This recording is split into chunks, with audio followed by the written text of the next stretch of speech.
am so excited about our guest today. He hails all the way from Los Angeles, took a red eye to get here, and has so many important truths to share today. So without further ado, I would like to welcome Dr. Ben Lim, and thank you so much for coming and being here. It's going to be a great day. Oh, thank you so much, Miss Jen. It's an honor to be here, and it's a beautiful sanctuary, and I'm excited for the show. Yep. Before we get too deep, though, I'd love for you to take a look at this.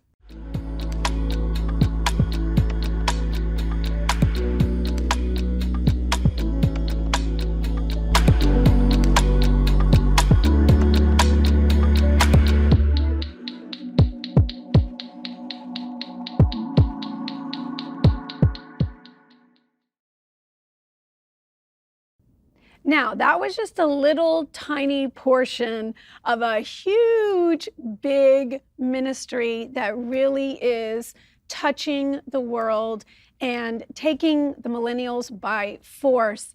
You know, one thing that I love about today, as I've just prepared for you to come, is our love for the Hebrew roots and biblical gematria and the feasts and the calendar. And I'm so touched at your level of knowledge and who you've run with and just those deep wells and how you've learned and embraced it and teach it. You are a great teacher. Oh, thank you.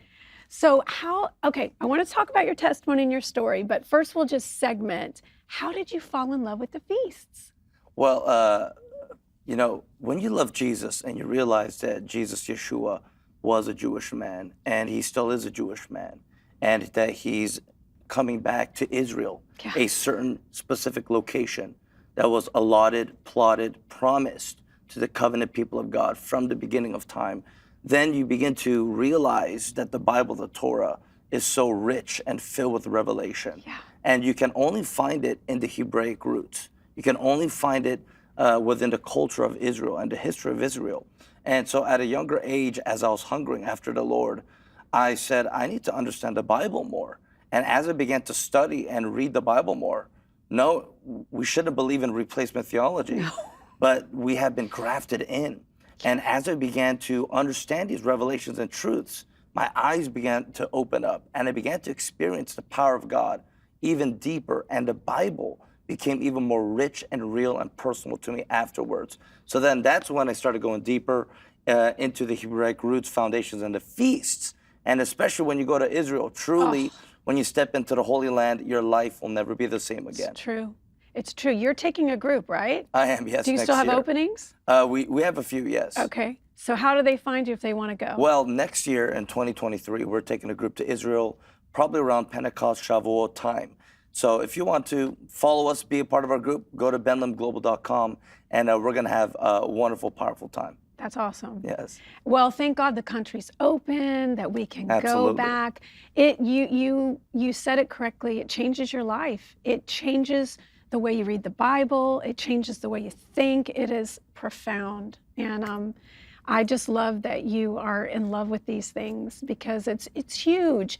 And you are gathering people and they are becoming interested as a result of your passion. Absolutely. And I think, again, you know, in the past, there's still the Messianic movement, right? Yes. And so a lot of times there's different extremes. Yes. You know, my generation, the younger folk, you know, we look at the Messianic movement and we see tambourines and flags and prayer shawls, and, you know, it kind of has that old Pentecostal feel. Yeah. But, you know, there is a fresh way to represent the feasts and the revelations and the truths. And it's fun. Yeah. It's powerful. It's supernatural. And there's a blessing in it. Yes. And so, you know, I feel like it's my job, my duty to represent that properly and to bridge that gap between the generations. I love it. It is profound and it is awesome, and I applaud you for thank it. you. I really do. So I want to talk about your story because you have a story. You were a PK and you got radically saved, but you kind of went left before you came right. So kind of share with everyone, because it makes us appreciate so much more where you are now when you see kind of how God connected the dots. Absolutely.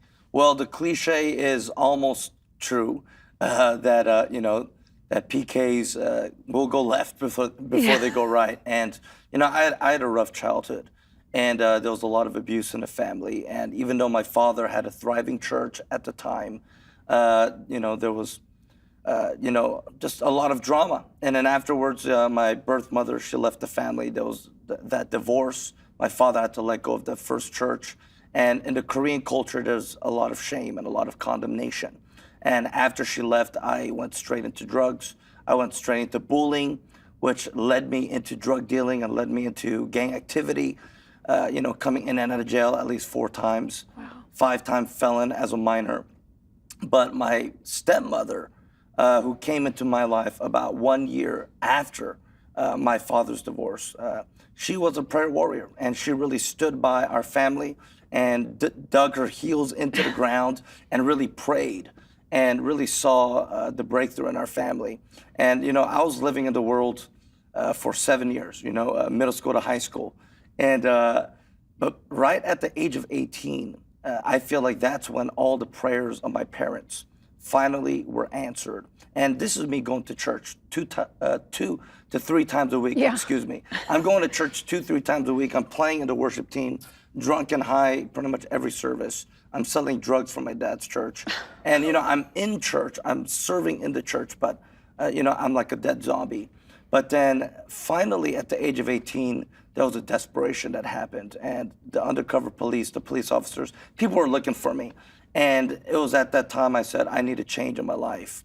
And I came to my parents, I said, guys, can you get me out of here? Because I know if I'm in the same place, I'm gonna remain the same.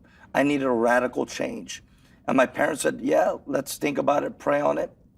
And some of the possibilities, it didn't open up.